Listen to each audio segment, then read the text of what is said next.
Parararapapam. Bakit ka ba galit sa lalaki? Di ko maintindihan. Para kang umuusok na takure at nagiginit na bulkan.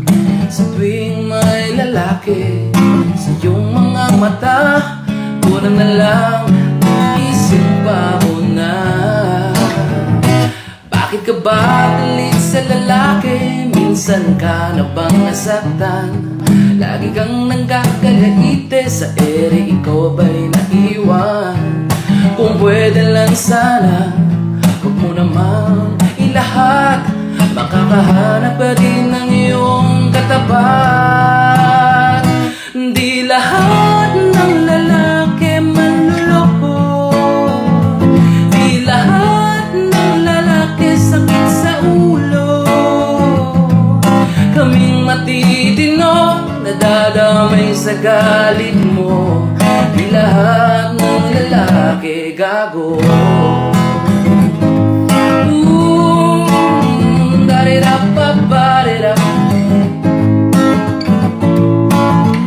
Huwag mong sabihin pati sa pare, nagagalit ka na rin.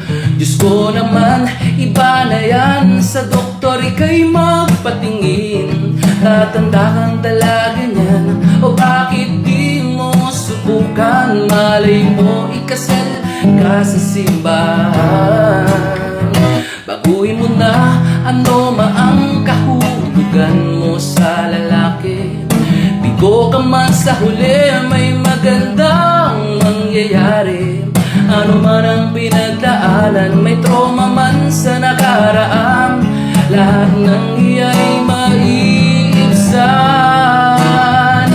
Di lahat ng lalaki manloloko. Di lahat ng lalaki sakit sa ulo. Kaming matitino, nadadamay sa galit mo. Di lahat ng lalaki gago.